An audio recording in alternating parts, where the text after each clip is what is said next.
Abra usted su Biblia, mi hermano, en el segundo libro o la carta a los Corintios, la segunda carta a los Corintios, en el capítulo 5, y vamos a leer los versos del 1 al 10. Quiero compartir con ustedes algo hoy. Hay muchas enseñanzas importantes en la Biblia que nosotros debemos aprender. Y hoy les voy a hablar acerca de ausentes del cuerpo, presentes al Señor. Grábese esta frase. Grábese esta frase. Ausentes del cuerpo, presentes al Señor. Y eso vamos a hablar hoy. Vamos a hablar hoy para que usted pueda tener una seguridad de lo que hay o de lo que viene después de la muerte. Así que abra su Biblia, por favor, 2 Corintios 5. Se pone de pie y juntos, yo uno y usted que sigue, estaremos leyendo esta porción de la Biblia, que dice: porque sabemos que si nuestra morada terrenal, este tabernáculo, se deshiciere, tenemos de Dios un edificio, una casa no hecha de manos, eterna en los cielos. Por eso también gemimos, deseando ser revestidos de aquella nuestra habitación celestial. Pues así seremos hallados vestidos y no desnudos. Porque así mismo los que estamos en este tabernáculo gemimos con angustia, porque no quisiéramos ser desnudados, sino revestidos, para que lo mortal sea absorbido por la vida. Mas el que nos hizo para esto mismo es Dios, quien nos ha dado las arras del Espíritu. Así que vivimos confiados siempre, y sabiendo que entre tanto que estamos en el cuerpo, estamos ausentes del Señor. Porque por fe andamos, no por vista. Pero confiamos, más quisiéramos estar ausentes del cuerpo y presentes al Señor. Por tanto, procuramos también, o ausentes o presentes, serle agradable. Porque es necesario que todos nosotros nos comparezcamos ante el tribunal, para que cada uno reciba según lo que haya hecho, mientras estaba en el cuerpo, sea bueno o sea malo. Padre, venimos ante ti, Señor, y queremos en esta hora decirte que estamos agradecidos contigo.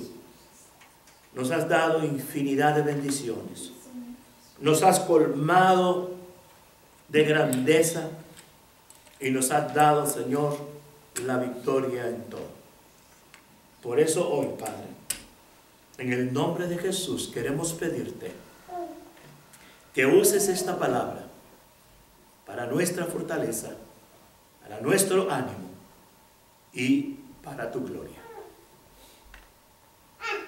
Esconde a tu siervo detrás de la cruz de Cristo y detrás de tu Espíritu Santo.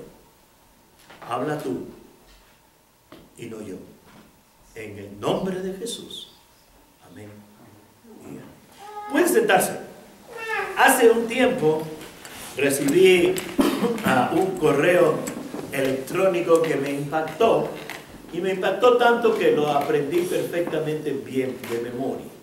Se cuenta, mis amados hermanos, que hace muchos años una mujer, el médico le dijo que le quedaba muy poco tiempo de vida, si acaso 1 o 2 meses como máximo le quedaban de vida. Así que esta mujer no se afligió, no se puso a llorar, no se puso a sentirse lastimera, ni mucho menos, sino todo lo contrario, ella empezó a hacer preparativos para su entierro. Por favor, niños, una vez que hayan salido de aquí, no quiero que regresen, que estén allá en su lugar donde están. Entonces ella, con entusiasmo, empezó a preparar su entierro. compró el terreno en el cementerio de la misma iglesia donde ella asistía, y ya llegado casi al momento, invitó al pastor a su casa, al ministro a su casa, para decirle las cosas que ella quería que se hicieran en su servicio fúnebre. Y ya le fue diciendo todo al pastor, cómo quería que la vistieran, a qué tipo de caja quería, todo le explicó todo al pastor. Y cuando ya el pastor pensó que ya le había dicho todo y ya se iba, entonces la mujer le dijo: espérese, pastor, falta algo. Y le dice el pastor: ¿y qué falta, hija mía? Que también quiero que cuando esté en el féretro, con mis manos aquí en el pecho, me pongan un tenedor, un trinche, como usted lo conozca. Y el sacerdote se rascó la cabeza y le dijo: bueno, ¿y cuál es el motivo de que quieras tener un tenedor en la mano cuando ya estés en el féretro? Le dijo: pastor, ¿usted no ha ido a banquetes? Y cuando le sirven la comida y le van quitando los platos, solo le dejan el tenedor, porque el tenedor significa lo mejor está por venir. Así que lo mejor está por venir. Y yo quiero que los que me vean con ese tenedor en el féretro puedan saber por qué tengo ese tenedor, y quiero que usted se los explique. Bueno, murió, llegó el tiempo del funeral, ¿verdad? Llegó el tiempo del funeral y todos los que pasaban por el féretro y veían dentro, veían el tenedor, y a todos les causaba sorpresa el tenedor. Pero, ¿por qué un tenedor? Bueno, el sacerdote sabía que todo el mundo estaba extrañado. Cuando ya le tocó dar el mensaje antes de salir al cementerio, dijo: yo sé que todos ustedes están alarmados por el tenedor que la hermana, que ya partió a la presencia de Dios, tiene en su mano. Pero ella me pidió el tenedor por algo lógico, para decirles a ustedes con ese tenedor que lo mejor está por venir. Porque cuando vamos a un banquete nos dejan el tenedor porque el pay de queso o el pay de limón o las cosas dulces que tanto nos agradan están por venir. Y déjeme decirle, mi hermano, que es verdad. Usted está en esta vida y está teniendo infinidad de problemas, infinidad de amarguras, infinidad de cosas que tal vez no le agradan mucho. Pero déjeme decirle que también usted puede ver infinidad de bendiciones que Dios ha preparado para la vida de cada uno de nosotros. Y dentro de esas múltiples bendiciones que Dios ha preparado para nosotros, también, mis hermanos, está el saber que nuestra vida no termina aquí y que hay algo mucho mejor que Dios tiene para cada uno de nosotros. Y eso es precisamente de ese algo mejor que yo quiero hablar. Es precisamente de eso que yo quiero compartir con ustedes en esta hora. ¿Qué es? Bueno, lo que el apóstol Pablo dice allá en 2 de Corintios 5:8. Pero confiamos y más quisiéramos estar ausentes del cuerpo y presentes al Señor. Por tanto, procuramos también, o ausentes o presentes, serle agradable. Hablar de la muerte no es muy agradable. Hablar de la muerte no nos gusta mucho, porque siempre cuando hablamos de la muerte pensamos que una vez que morimos todo ha terminado. Y déjeme decirle que de acuerdo a la Biblia no es así, sino es todo lo contrario. Después de la muerte es cuando empezamos a vivir algo mucho mejor. Por eso aquella hermana quiso el tenedor, porque ella sabía que lo mejor estaba por venir después de la muerte. Hoy, mis amados hermanos, tenemos que hablar de algo sumamente importante para nuestra vida espiritual, y es algo totalmente relacionado con la vida después de la muerte. Hay los famosos libres pensadores, hay los famosos ateos, los que piensan que por no creer que hay una vida después de la muerte, no lo hay. Porque piensan que no hay un infierno, no hay infierno. O porque piensan que no hay cielo, no hay cielo. Cuando mueran, se van a llevar un tremendo chasco, porque se van a dar cuenta que aunque ellos dijeron que no había infierno, y aunque ellos dijeron que no había cielo, sí lo había. Sí lo había. Y ellos fueron, de acuerdo a sus obras, a uno de esos dos lugares que ellos pensaban que no existían.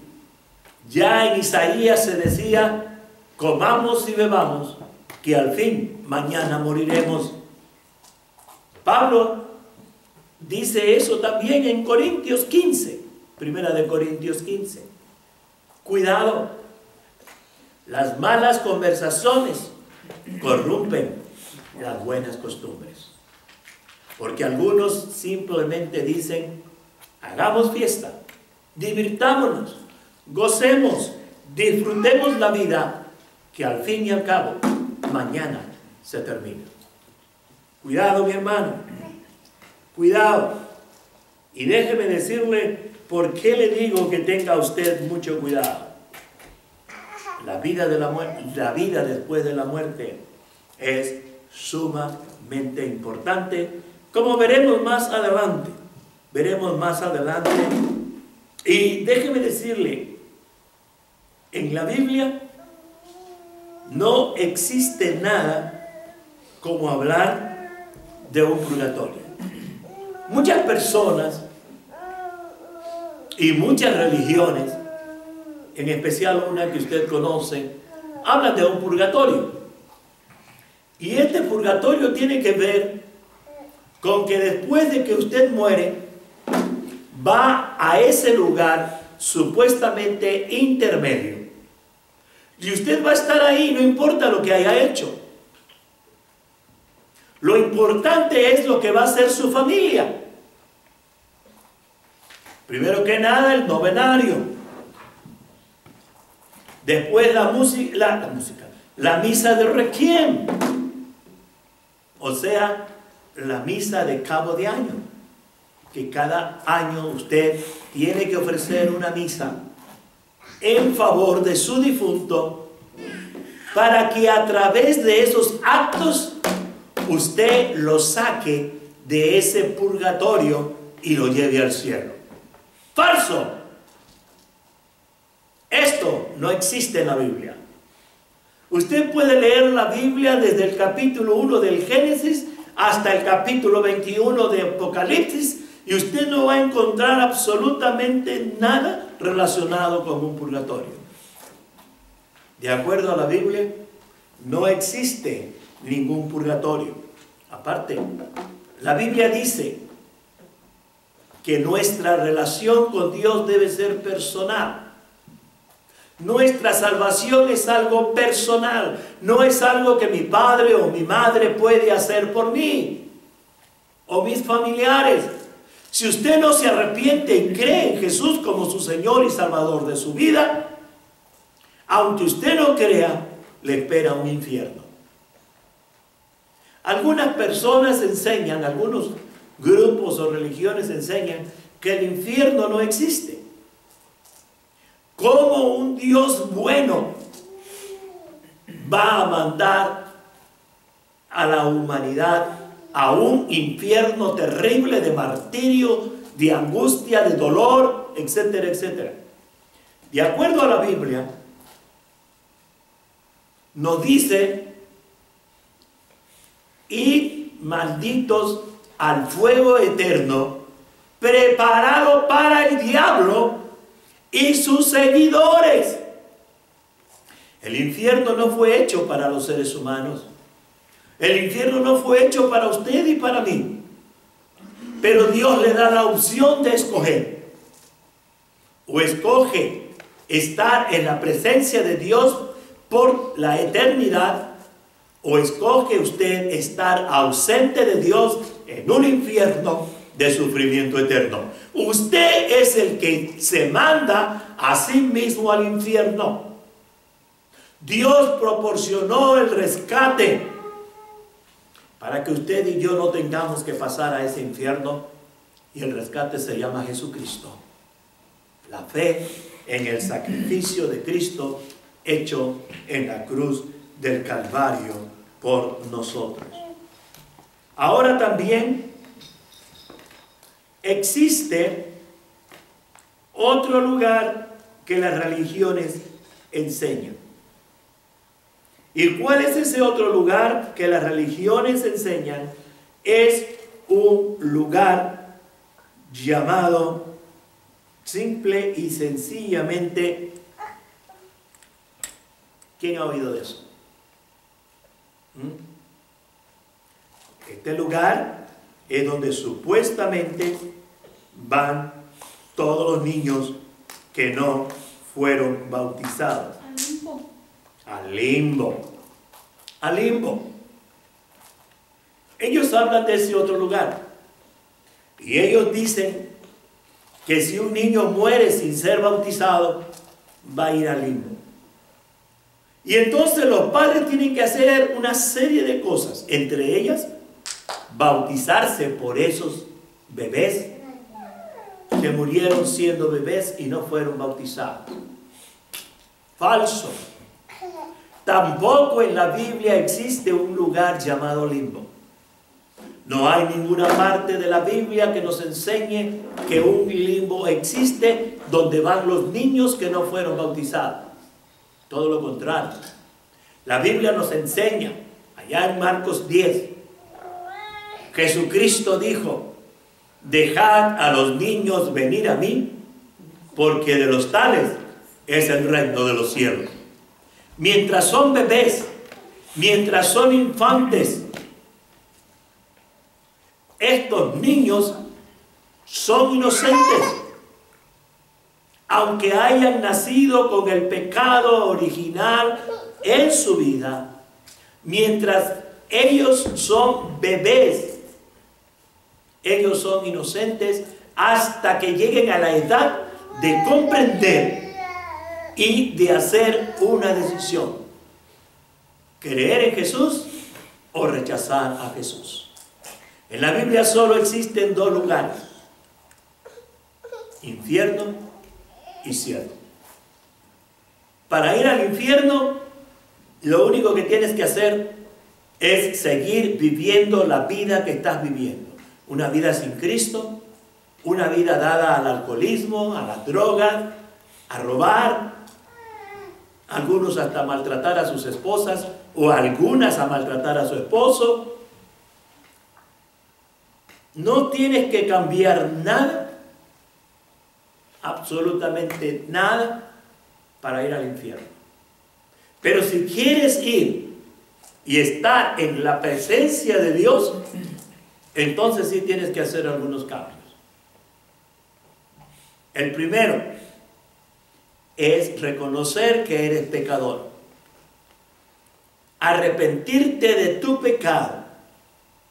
Y el segundo, que es el más importante, abrir tu corazón y recibir a Cristo como el Señor y Salvador personal de tu vida. Déjame decirte, Jesucristo, la salvación es una relación personal con un hombre llamado Jesús. Religión dice haz esto y esto y serás salvo. Jesucristo dice, cree en mí solamente y serás salvo. Eso es lo que la Biblia enseña de cómo usted y yo podemos enseñar. Así que la Biblia habla de una relación personal. Habla de una relación personal. Tenemos que tener un nuevo nacimiento.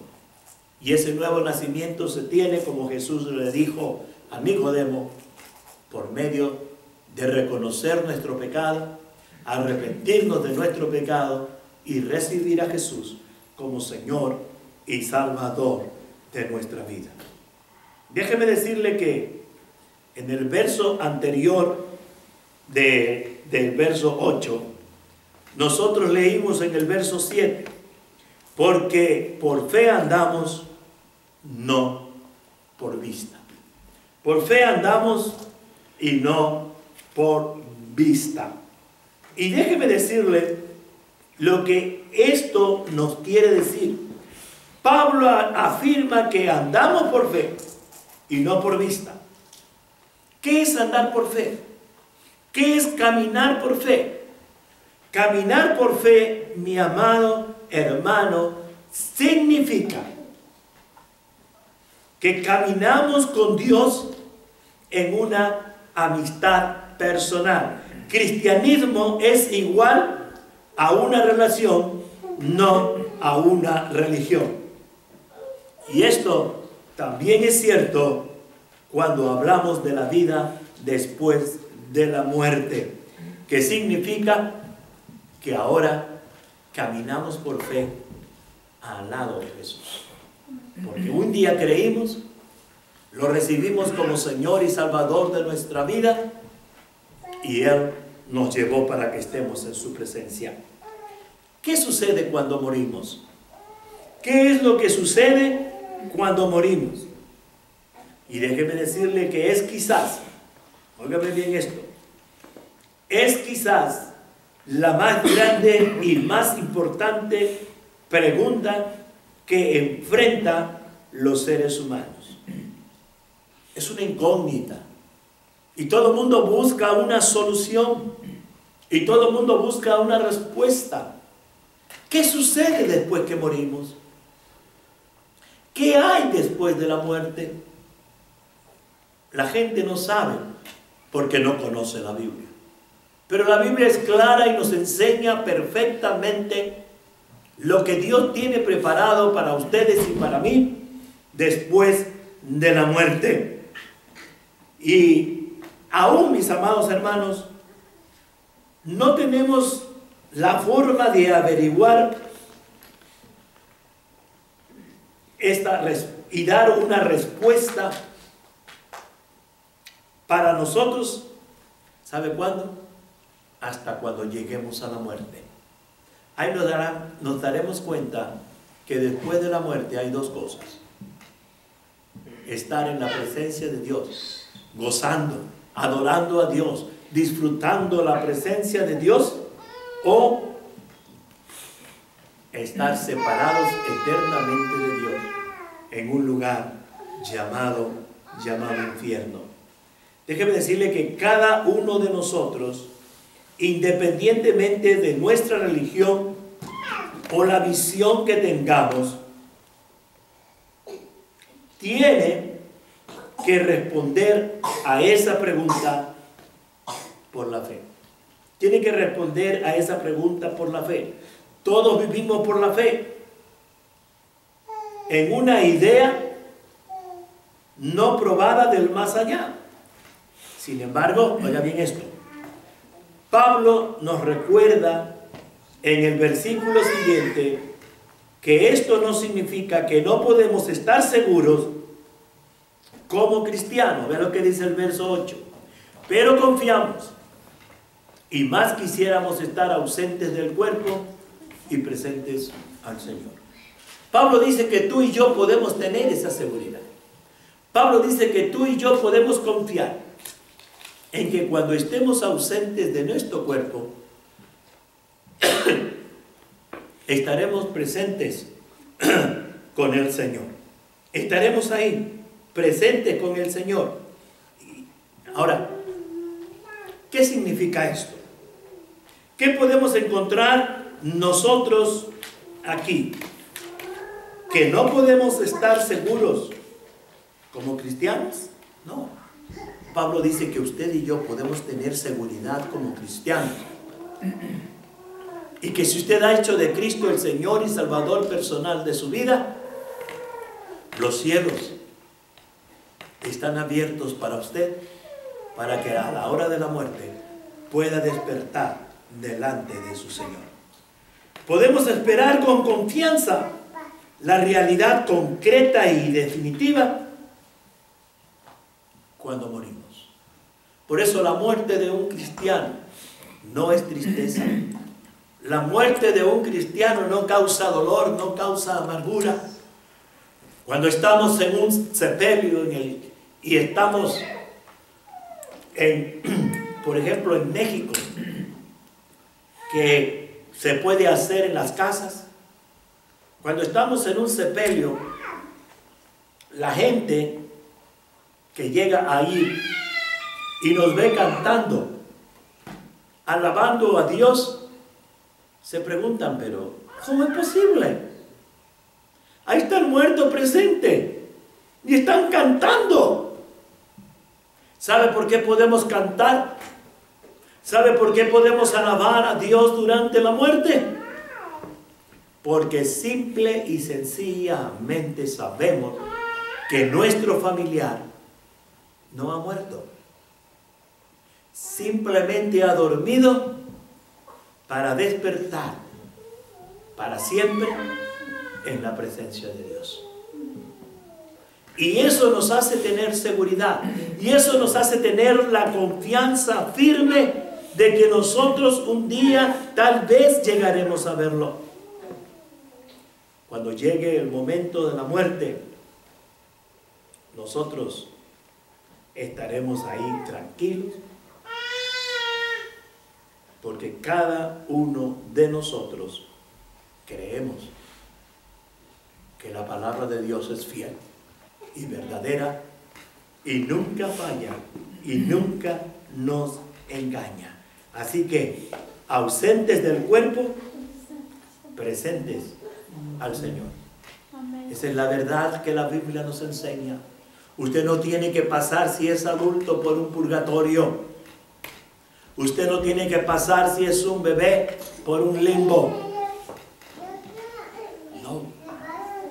Tampoco crea lo que algunos enseñan, que morimos y el alma se queda dormida ahí en el féretro y hasta cuando Cristo venga despertará. La Biblia no dice eso. Hebreos capítulo 9 dice que está destinado a los hombres que mueran una sola vez y después de esto hay un juicio. Dice, y después de esto el juicio. Y déjeme decirle lo siguiente: nadie va a escapar del juicio de Dios. Todos nosotros compareceremos delante del trono de Dios, como veremos en un momento.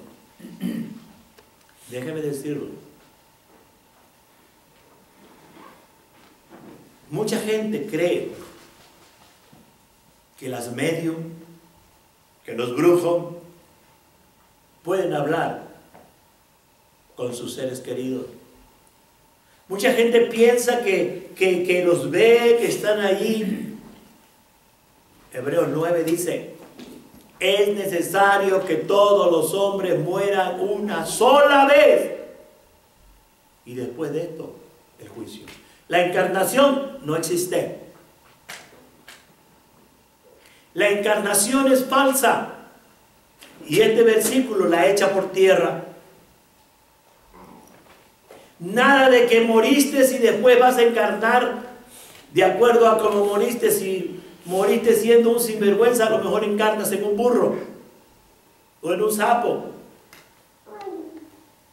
Y si moriste siendo bueno, entonces vas a encarnar en una persona buena y entonces tus esferas se van yendo elevando, buscando más santidad. Falso todo eso. Falso todo eso. No se deje engañar.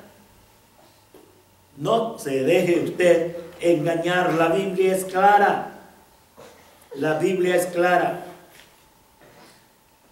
Después de la muerte, que es una sola vez. ¿Se acuerda de Lázaro, el pordiosero? No es Lázaro, hermano de Marta y María, sino Lázaro, el pordiosero.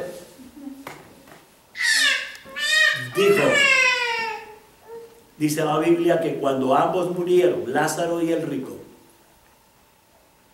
Lázaro fue llevado al seno de Abraham y el rico fue llevado al infierno. Y dice la Biblia que el rico, estando ahí, le decía: Padre Abraham, permite que Lázaro moje sus dedos en el agua y los ponga en mi labio porque muero de sed. Y Abraham le dijo: hay un gran abismo entre ustedes y nosotros.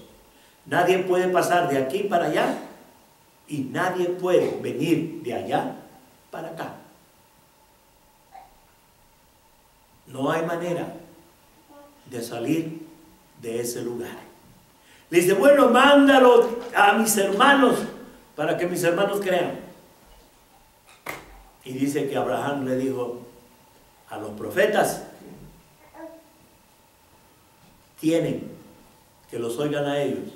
No, pero padre, si un muerto regresa y les habla, a lo mejor creen. Y él les dijo: ni aunque un muerto regrese, creerán. Y lo demostró, ¿sabe cuándo? ¿Cuándo cree que demostró esto? Aun si un muerto regresare, no creerán.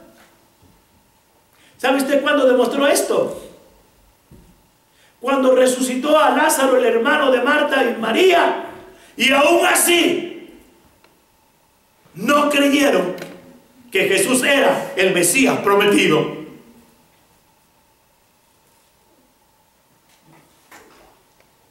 Interesante, ¿no?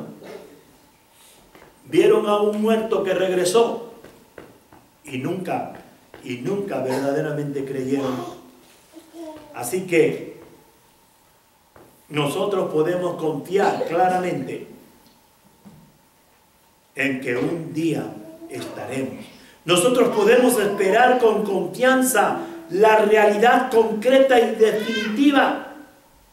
Cuando morimos es estar ausentes del cuerpo para estar presentes al Señor. Como ya les enseñé al principio, no hay nada como que el alma que duerme, o purgatorio, o limbo, o un mundo intermedio.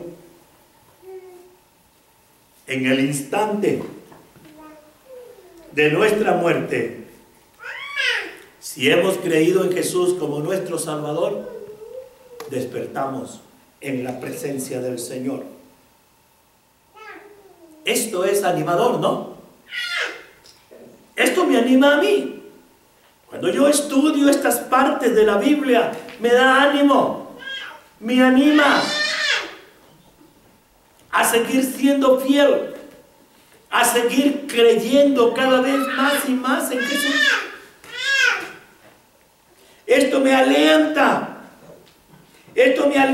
para seguir sirviendo, para seguir viviendo la vida cristiana que Dios espera que yo viva.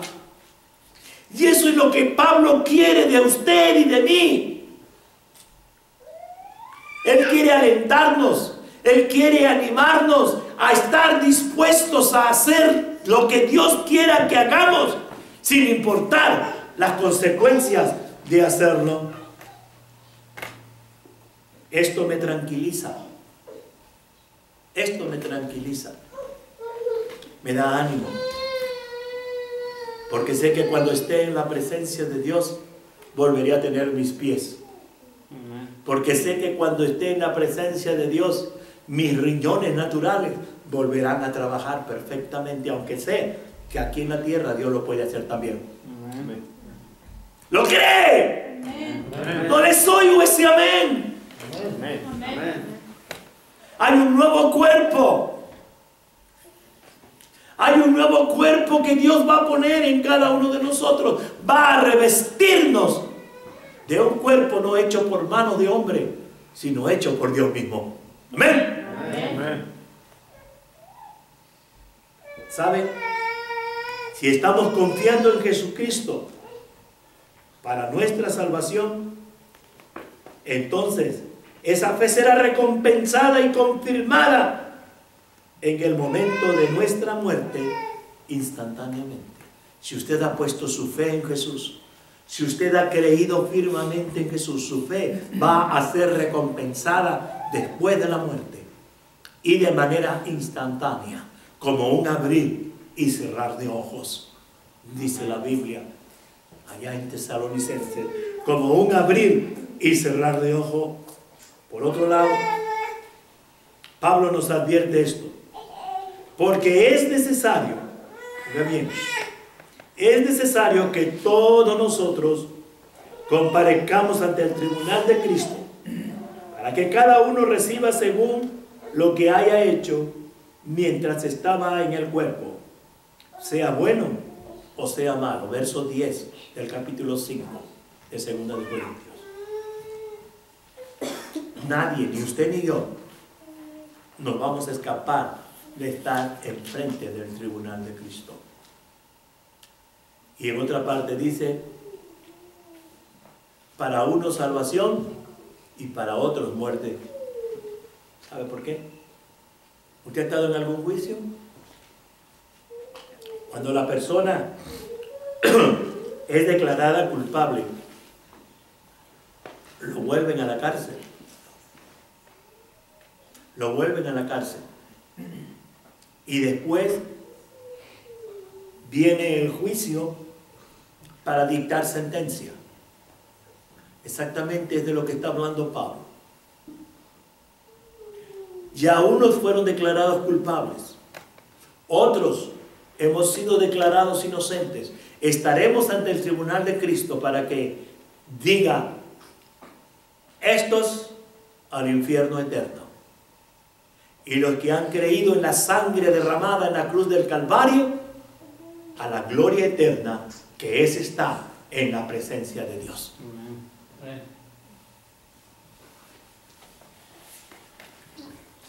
Que es estar en la presencia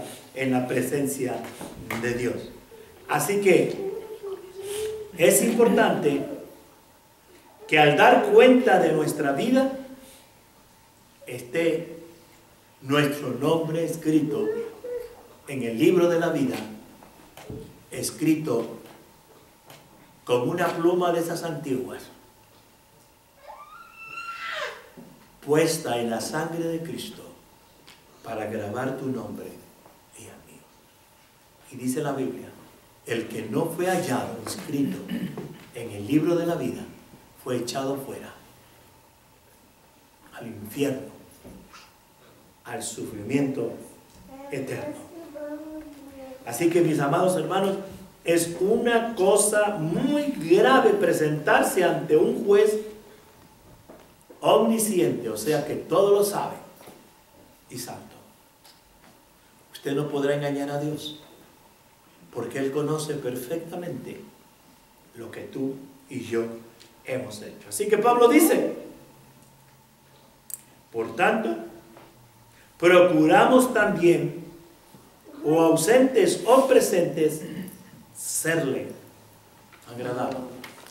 Y lo importante del cristiano es buscar agradar a Dios en todo lo que hace. No importa qué hagas, no importa cómo lo hagas, lo importante es que en todo lo que hagas busques agradar a Dios.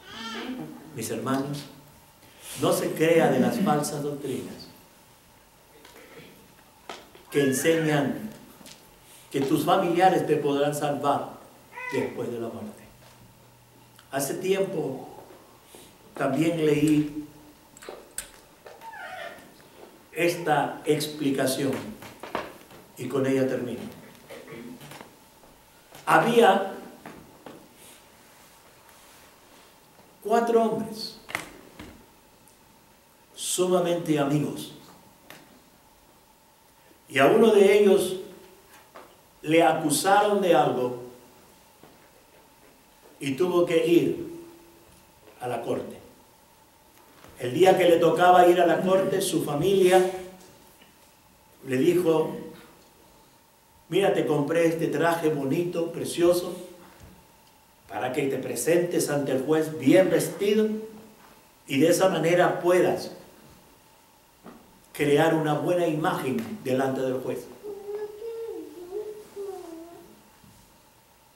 El segundo amigo le dijo: ¿sabes qué?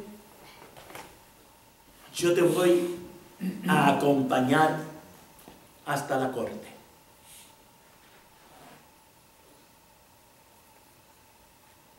El tercer amigo le dijo: yo voy a ir contigo y yo te voy a defender en la corte. Exactamente en la muerte tenemos estos 3 amigos. Cuando morimos, nuestra familia se preocupa por ver cómo nos vemos, ¿verdad que sí? Yo recuerdo cuando murió un sobrino mío, a quien quise mucho. Siempre quiso tener su traje de jarocho.